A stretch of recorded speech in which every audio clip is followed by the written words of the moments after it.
Olá, sejam bem-vindos ao nosso segundo vídeo para apresentar o segundo e-book. O primeiro e-book, nós falamos bastante sobre esses conceitos introdutórios dos cuidados paliativos, conceitos, definições, aspectos éticos, legais.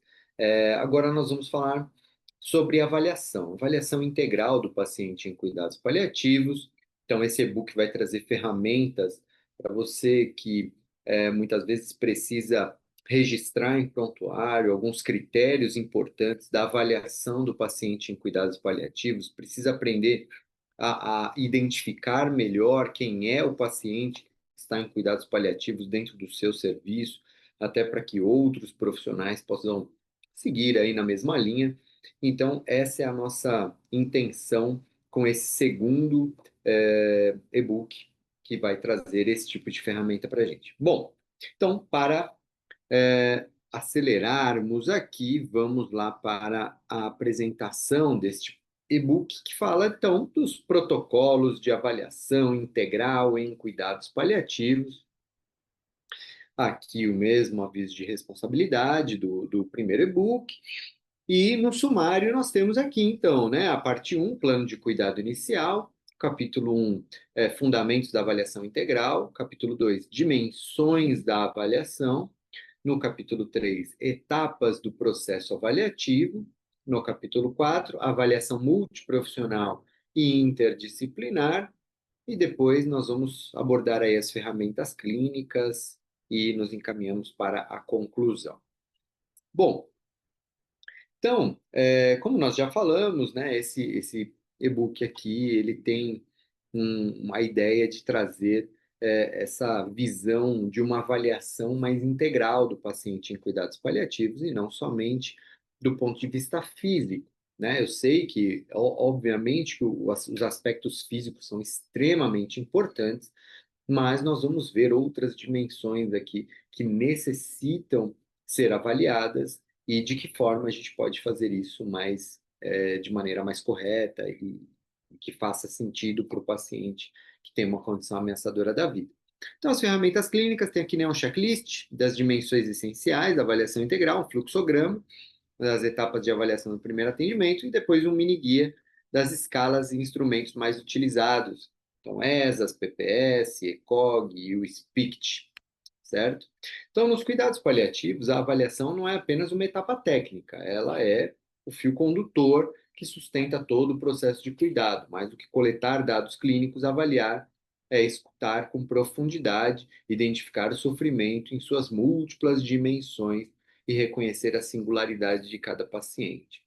Né? Eu acho que esse primeiro parágrafo ele resume bem o que vem a seguir.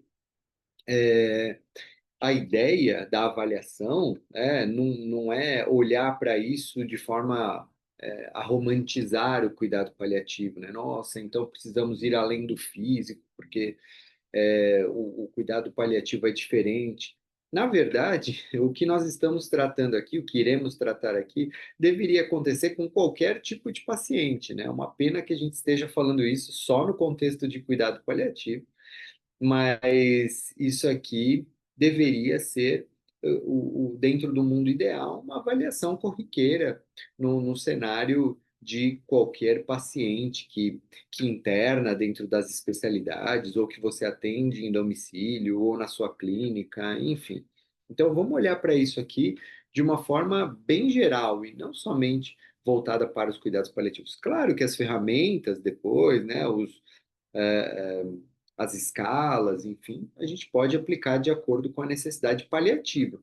Mas nesse contexto de avaliação multidimensional, acho que isso serve para qualquer condição e qualquer situação.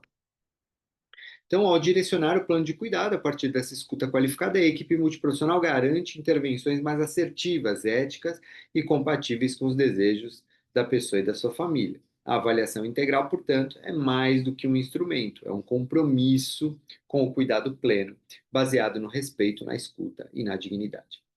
Vamos falar das dimensões da avaliação, então. Como eu falei, né, os aspectos físicos são, obviamente, muito importantes, não é à toa que eles estão em primeiro lugar aqui, quando a gente fala de multidimensionalidade na avaliação. Então, a gente vai falar primeiro dos aspectos físicos, mas é importantíssimo a gente entender que eles não são os únicos.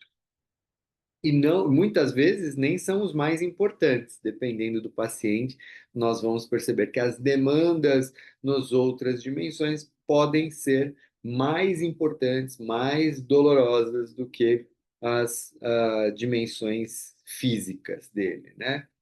Então, vamos lá. O que é a dimensão física? Se concentram nos sintomas mais frequentemente relacionados, né? Relatados como dor, dispneia, fadiga, náusea, constipação, entre outros.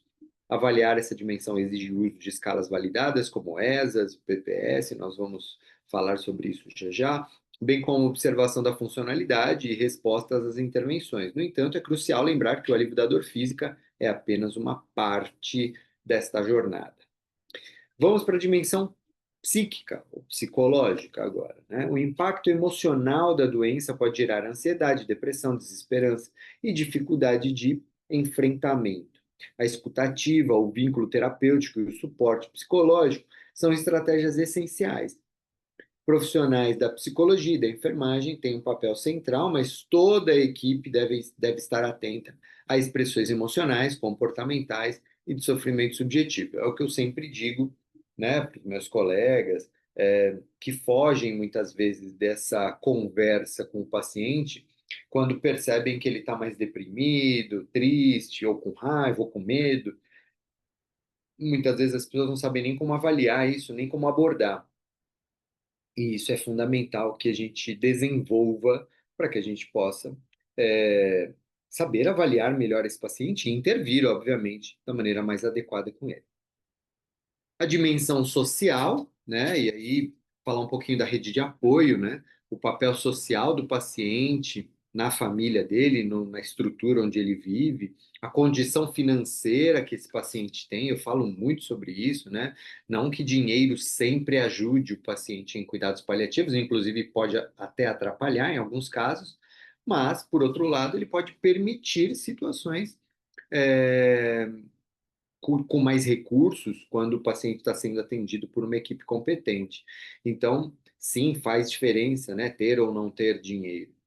A dinâmica familiar, o grau de suporte domiciliar impactam diretamente no cuidado. A avaliação social, realizada por assistentes sociais e complementadas por outros profissionais, permite identificar barreiras do cuidado, vulnerabilidades e estratégias de fortalecimento da rede. A dimensão espiritual ou existencial, né? Muita gente pula isso, inclusive na sua avaliação, né? Achando que não é tão importante assim. Puxa, mas isso é uma coisa do paciente, da família, a gente não tem que se envolver. Muito pelo contrário, muitas vezes o que faz sentido para o paciente numa condição de doença avançada, de fim de vida, é essa abordagem espiritual, é a gente valorizar o que para ele é importante naquele momento, principalmente quando os aspectos físicos às vezes já estão super bem controlados e você ainda percebe um sofrimento existencial que por vezes tem relação direta com a espiritualidade ou religiosidade desse paciente. Então, a busca por sentido, os valores pessoais, a espiritualidade e a relação com a finitude são aspectos centrais do sofrimento humano. Esta dimensão não está restrita à religião, trata-se daquilo que sustenta o paciente nos momentos de maior fragilidade. A presença de um capelão, de líderes espirituais e de escuta compassiva da equipe ajuda a iluminar esta esfera tão subjetiva quanto vital. E temos também a dimensão cultural e ética ali, né? As decisões clínicas devem respeitar a cultura, os valores familiares, os princípios éticos envolvidos em cada contexto. É nessa dimensão que se abordam as diretivas antecipadas, os limites terapêuticos, o respeito às escolhas do paciente. Aqui a comunicação clara, empática e estruturada torna-se um pilar do cuidado, né? Então, avaliar por dimensões é enxergar o todo, reconhecendo que cada dor tem múltiplas causas e que cada intervenção precisa considerar o que realmente importa para aquela pessoa. Essa abordagem integrada é o que diferencia o cuidado paliativo e torna, de fato, humano. No capítulo 3 aqui, nós vamos para as etapas do processo avaliativo. Então, a avaliação integral do paciente em cuidados paliativos não é um ato isolado, né? É um processo contínuo e dinâmico. Então, Não pense que você avaliou o paciente quando ele chegou para você, e aí você já sabe tudo sobre ele, que nada vai mudar dali para frente.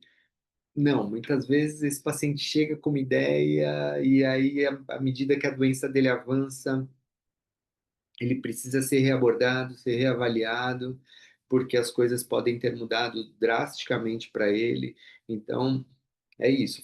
Fazer esse exercício contínuo de uma avaliação integral é muito importante, né? Às vezes a religião, ele estava um pouco distante da religião quando chegou, mas com o avanço da doença, ele percebe que ele precisava se aproximar de Deus, enfim, e aí ele se aproxima da religião. Então, avaliem e reavaliem quantas vezes forem necessárias. Acolhimento e criação de vínculo, né? No ponto um aqui. Toda avaliação começa no encontro humano. Criar vínculo terapêutico é mais do que uma formalidade, é uma condição essencial para que o paciente se sinta seguro para expressar suas dores, medos e desejos. Acolher é ouvir com presença, sem pressa, com empatia e autenticidade. No ponto 2, nós temos aqui levantamento subjetivo e objetivo, né? Após o acolhimento, aí nós vamos para a coleta de dados. Então, subjetivo, relato do paciente sobre sintomas, sentimentos, percepção da doença, espiritualidade, expectativas. E objetivo, dados clínicos, exames, sinais vitais, funcionalidade, é, sinais e sintomas clínicos, né? Esse levantamento deve ser feito com escuta ativa, sem julgamento, respeitando o tempo e a linguagem do paciente. Aí nós vamos para a aplicação de escalas, né, que são as ferramentas de avaliação de sintomas como o ESAS, avaliação da funcionalidade como o PPS, o SPICT, o ECOG, que vão oferecer parâmetros mais objetivos desses dados que nós desejamos saber. Depois vem a sistematização em um plano interdisciplinar, lembrem disso, né? Cada vez mais, plano de cuidados. Isso é extremamente importante dentro do contexto de cuidado paliativo. Então, a partir dessa avaliação, né, dos aspectos todos que você já coletou esses dados objetivos, e aí, né? Como estão os sintomas físicos, necessidades emocionais e espirituais, estratégias de suporte familiar, definições éticas e legais, as diretivas antecipadas, objetivos de cuidado claros e reversíveis. E esse plano de cuidados precisa ser documentado, acessível e discutido com o paciente e com sua rede de apoio. Então, a construção de um plano de cuidados que vai se seguir dali para frente é de extrema importância para que você tenha uma visão e um norte, né, a ser seguido, mas também que você possa informar outros profissionais que venham a cuidar desse paciente futuramente o que foi traçado para ele nesse contexto. Não quer dizer que isso seja imutável, mas pelo menos as pessoas têm uma linha a seguir, né? Imagina, esse paciente chega para você, você tem todo um trabalho para tratar ele, tá bom, você cuida dele perfeitamente, lindamente, ele vai para casa. Aí daqui a pouco ele, sei lá, descompensa novamente e cai num outro serviço. E essas pessoas têm que começar a fazer esse trabalho do zero. E quem garante que farão? Porque ele teve a sorte de cair nas mãos de uma equipe competente na primeira vez. Talvez ele não tenha a mesma sorte na segunda. Então, ter um plano de cuidados registrado em prontuário, muitas vezes com uma carta de alta para esse paciente, isso faz muita diferença, né? E a reavaliação contínua, que é o quinto ponto aqui, falando que essa avaliação ela é dinâmica, as prioridades mudam, o sofrimento muda, o paciente muda, enfim. E a equipe precisa estabelecer momentos de reavaliação com foco na eficácia das intervenções, novas necessidades emergentes, feedback do paciente e da família, atualização dos objetivos terapêuticos e a prática do reavaliar transforma o cuidado em um processo vivo, sensível e eficaz. O capítulo 4 nós temos aqui a avaliação multiprofissional e interdisciplinar, né? Então, dizendo que o cuidado paliativo é, por essência, uma prática compartilhada. Nenhum profissional, por mais capacitado que seja, consegue abarcar sozinho todas as dimensões do sofrimento humano. Por isso, a avaliação integral precisa ser feita por uma equipe que pense junto, atue junto e compartilhe saberes de forma coordenada. E aí, essa visão interdisciplinar mais do que soma saberes, né? Na abordagem interdisciplinar, os profissionais não atuam em paralelo, mas sim de maneira integrada. Isso significa que o olhar do médico, da enfermeira, da psicóloga, assistente social e demais membros da equipe podem se complementar para fazer um plano único, coeso e humanizado. Eu sempre digo isso, que a minha intervenção ela pode receber conselhos, pitacos, ideias de outros profissionais, da mesma forma que eu me sinto totalmente no direito de conversar com os meus colegas de outras profissões e sugerir condutas, abordagens, enfim, que eu considero complementares ali para aquilo que ele está fazendo. Então, isso não pode envolver ego, isso não pode envolver nenhum tipo de melindre, porque nós estamos fazendo isso em benefício do paciente. Isso é muito importante. É fácil? Não, não é. Mas é uma construção a ser feita com toda a equipe multiprofissional, né? Então, aqui estão as funções dos profissionais, médico, enfermeiro, psicólogo, assistente social, fisioterapeuta, nutricionista, fonoaudiólogo, farmacêutico, capelão, e claro que temos outros profissionais. Já falei aqui do farmacêutico. Ah, o farmacêutico está aqui. O dentista, por exemplo, né? Extremamente importante. Entre outros profissionais que muitas vezes podem complementar a abordagem desse paciente em cuidados paliativos. Então, como garantir a integração, né, desse cuidado, e da equipe? Então, reuniões clínicas periódicas, no mínimo semanal, com revisão dos casos, definição de condutas em conjunto, prontuário integrado, né? Todos os profissionais devem registrar as avaliações e intervenções no mesmo documento. Seria excelente se a gente conseguisse isso. Canais de comunicação ativos, grupos de troca diária, uso de aplicativos profissionais, agendas conjuntas, e às vezes até informais, né? WhatsApp, enfim, discussões éticas e interdisciplinares, espaço para refletir sobre dilemas e decisões complexas em grupo, né? As próprias visitas multiprofissionais podem ser espaço para isso, e cuidados com a equipe, né? Os debriefings, que eu acho extremamente importante, a gente conseguir juntar a equipe, um ouvir ao outro, revisar condutas, dar apoio emocional, isso realmente faz parte de uma prática integrada. E a avaliação compartilhada, né, ela pode ser um documento vivo, né, um plano de cuidados construído a partir dessa avaliação precisa ser compartilhado com todos os membros da equipe e familiares, quando pertinente, flexível para acolher mudanças clínicas ou subjetivas do paciente, documentado, garantindo segurança jurídica e rastreabilidade. E aqui, né, nós temos, então, um checklist de dimensões que vocês podem usar no ambiente corporativo de vocês, né, na prática clínica do dia a dia.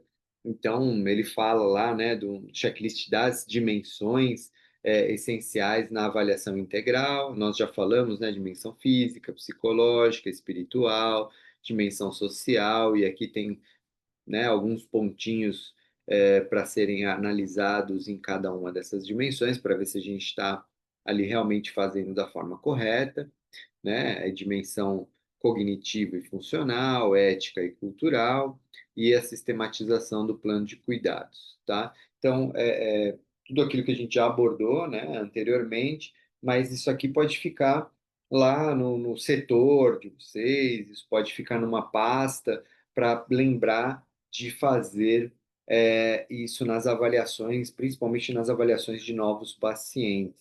E não é exagero nenhum dizer que isso aqui ajuda muito a gente lembrar de fazer as coisas. Porque, assim, você está lendo aqui, parece uma coisa óbvia, parece uma coisa simples, o que a gente está falando, mas na prática, as pessoas não fazem isso de forma completa, as pessoas esquecem. Então, ter um lugar que possa servir ali para eles baterem o olho e lembrar, pô, não perguntei sobre as questões espirituais desse paciente. Puxa, eu esqueci de ver como é que é a família desse paciente, como é que é a condição socioeconômica desse paciente.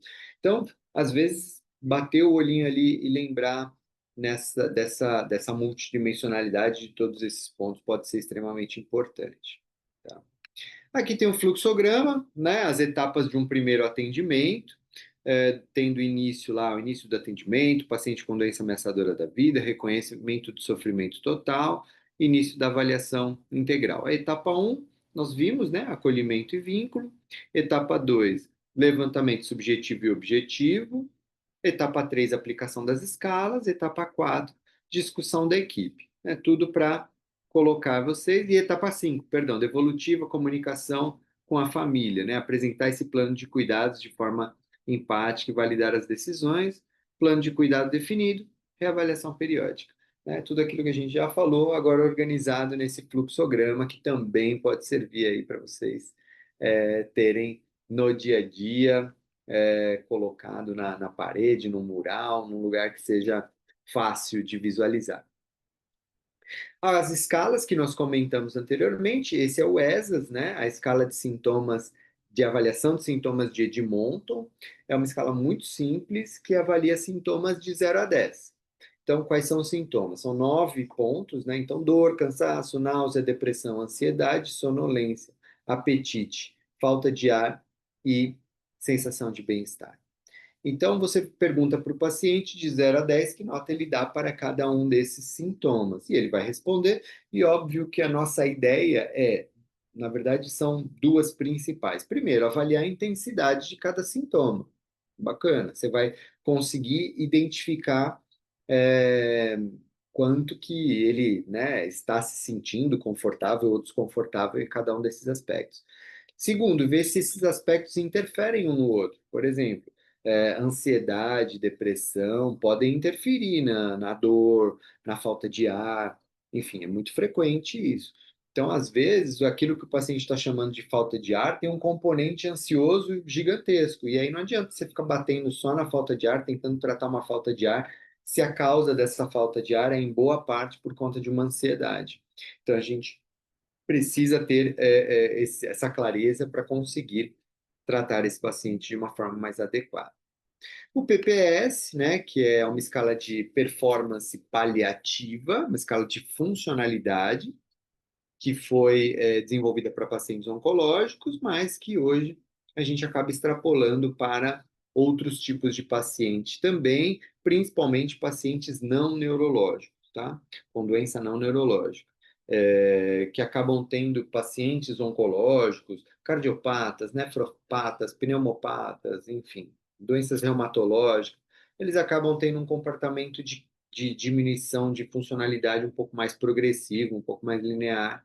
Então, a gente pode usar essa escala para outros tipos de paciente também. Como eu falei, só tomar um pouquinho de cuidado com os pacientes neuropatas, porque o comportamento da perda funcional desse tipo de paciente pode acontecer de forma muito diferente.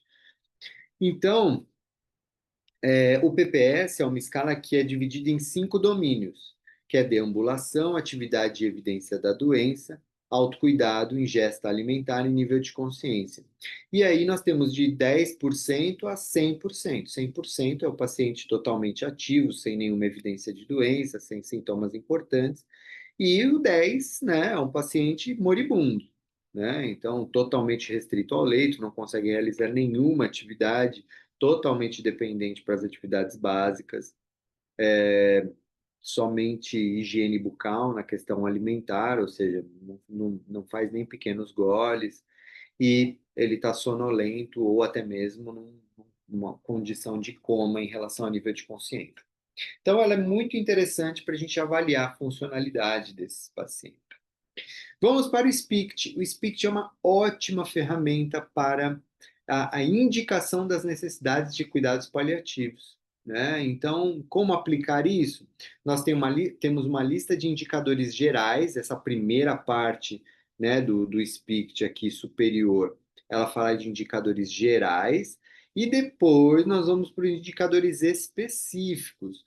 Então, você tem aqui câncer, demência, doença neurológica, cardiovascular, doença respiratória, doença renal, doença hepática. E aí, depois, aqui embaixo, revisar o cuidado atual e planejar o cuidado para o futuro. Então, quando o paciente com qualquer uma dessas doenças, né, classes de doenças, ele chega, você bate o olho lá no Spirit e você identifica as características que nos levam a crer que esse paciente é um paciente em cuidado paliativo, e mais do que isso, provavelmente precisa de cuidados especializados, né, cuidados paliativos especializados, é importante a gente ter clareza sobre isso até para convocar a equipe de cuidado paliativo, quando ela existir, obviamente, né? Mas já indicar o paciente para uma abordagem paliativa o mais precocemente possível. Isso pode ajudar muito no contexto de cuidado desse paciente durante um processo de internação ou de acompanhamento dele. O ECOG, né, que é a última das avaliações que nós vamos apresentar nesse e-book, né, é uma avaliação do estado funcional, especialmente oncológico, tá? Então, uma escala que vai de 0 a 5, só que o 5 é óbito, né? Então, 0 a 4, na verdade, e ele avalia funcionalidade também. Então, ECOG 0, totalmente ativo, sem restrições em performance. 1, o paciente ambulatorial, capaz de realizar trabalhos leves, tem restrição para algumas atividades extenuantes.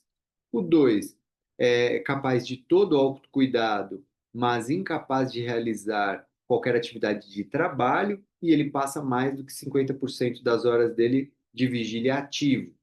No 3, o paciente já tem uma capacidade de autocuidado bastante limitada, ele é confinado à cama ou cadeira mais do que 50% do dia dele.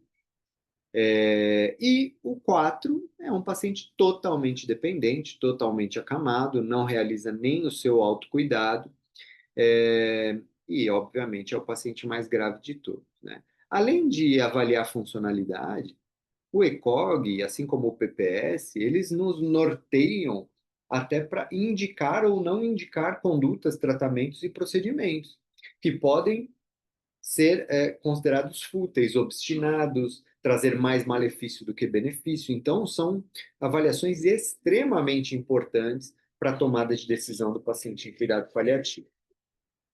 E a nossa conclusão desse e-book, que é aplicada, é que a prática dos cuidados paliativos se inicia na escuta genuína, uma escuta que acolhe, que compreende e que humaniza. Ao longo da jornada clínica, a avaliação integral emerge como um verdadeiro mapa que orienta decisões, aproxima equipes e fortalece o vínculo com o paciente e sua rede de apoio. Mais do que uma ferramenta técnica, avaliar é um ato de cuidado e é enxergar o ser humano em sua totalidade, dores, histórias, valores, esperanças, que cada profissional possa transformar essa escuta em plano, e esse plano em presença, e essa presença em conforto.